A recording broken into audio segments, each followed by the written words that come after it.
Assalamualaikum warahmatullahi wabarakatuh.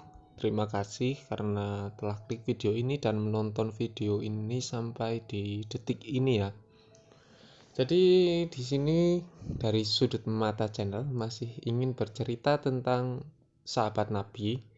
Kali ini yang akan menjadi pembahasan kita itu Abu Dujanah ya. Nah, Abu Dujanah ini adalah seorang yang dikenal pemberani di medan perang. Abu Dujanah juga seorang yang sangat menjaga diri dan keluarganya dari sesuatu yang haram. Bahkan kisah ini sempat membuat Rasulullah menangis. Nah, dikisahkan itu suatu hari, usai sholat subuh berjamaah bersama Rasulullah, Abu Dujanah selalu terburu-buru pulang tanpa mengikuti doa ba'da sholat yang dipanjatkan Rasulullah. Rasulullah itu mencoba mencari tahu penyebab kebiasaan Abu Dujanah itu. Lalu Rasulullah menanyakan kepada Abu Dujanah, "Wahai Abu Dujanah, apakah engkau tidak memiliki permintaan yang perlu engkau panjatkan ke hadirat Allah sehingga engkau sering meninggalkan masjid sebelum aku selesai berdoa?" Dan Abu Dujanah menjawab, "Begini ya Rasulullah." Nah, di sini Abu Dujanah memulai cerita tentang rumah tangganya ya. Rumah kami berdampingan persis dengan rumah seorang lelaki. Di atas pekarangan rumah milik tetangga kami ini terdapat satu pohon kurma menjulang, dahannya menjulai ke rumah kami.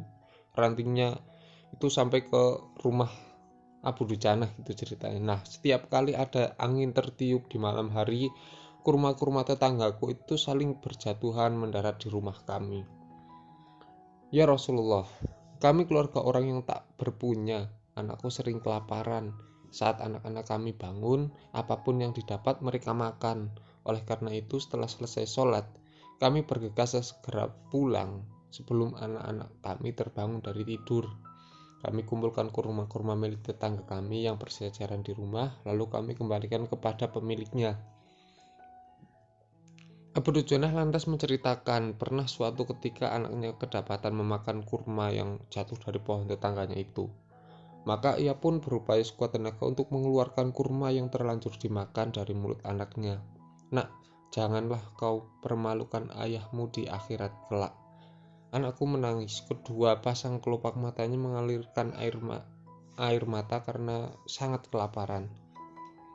"Wahai Rasulullah, kami katakan kembali kepada anakku itu, hingga nyawamu lepas pun aku tidak akan rela meninggalkan harta haram dalam perutmu.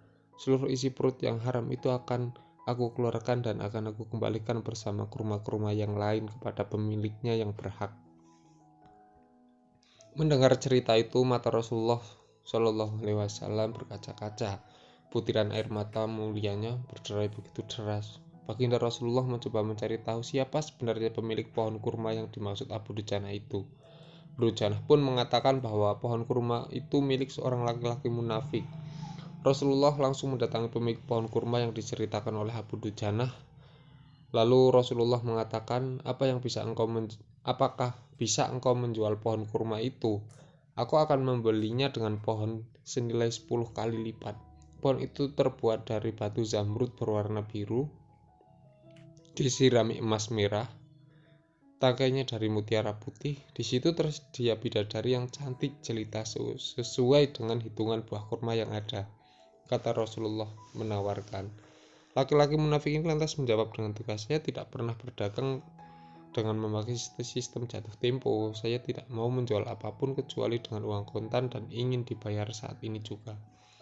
Tiba-tiba Abu Bakar As-Siddiq datang lantas berkata, "Ya sudah, aku beli dengan 10 kali lipat dari tumbuhan kurma milikmu yang jenisnya tidak ada di kota ini. Lebih bagus jenisnya tentunya." Si munafik pun kegirangan sembari berbicara, "Ya sudah, aku jual." Abu Bakar menyahut, "Bagus sekali. Bagus, aku beli." Setelah sepakat, Abu Bakar langsung menyerahkan pohon kurma itu kepada Abu Dujanah. Rasulullah kemudian bersabda, "Hai Abu Bakar, aku yang akan menanggung gantinya untukmu."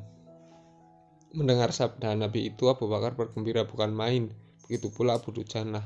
Sedangkan si munafik berjalan mendatangi istrinya lalu menceritakan kejadian yang baru saja dialami. "Aku telah mendapat untung banyak hari ini. Aku dapat 10 pohon kurma yang lebih bagus, padahal kurma yang kujual itu masih tetap berada di pekarangan rumahku. Aku tetap yang akan memakannya lebih dahulu, dan buah-buahnya pun tidak akan pernah aku berikan kepada tetangga kita itu sedikit pun. Malamnya saat si munafik tidur dan bangun di pagi harinya, tiba-tiba pohon kurma yang ia miliki berpindah posisi menjadi berdiri di atas tanah milik Abu Dujanah, dan seolah-olah tak pernah sekalipun tampak pohon itu tumbuh di atas tanah si munafik. Tempat asal pohon itu tumbuh saat ini rata dengan tanah. Dia keheranan ya. Nah, dari kisah ini yang membuat Rasulullah menangis, dan kira-kira hikmah yang dapat kita petik itu ya banyak sekali ya, tentang kehati-hatian para sahabat yang menjaga diri dari suatu yang haram. Kemudian mukjizat Rasulullah itu ya nyata tentang pindahnya pohon kurma. Tapi kan salah satu yang paling terbesar dari mukjizat Rasulullah itu adalah Al-Quran, sehingga mukjizat yang seperti ini itu jarang diceritakan juga gitu ya. Tapi Rasulullah itu memiliki, dan tentu lebih baik ya gitulah intinya. Dan terima kasih, kalian bisa simpulkan sendiri, saya tidak ingin menyimpulkan banyak-banyak, nanti malah menjadi kerangkeng pikiran ya untuk kalian. Dan akhirnya saya ucapkan terima kasih. Wallahul muwaffiq.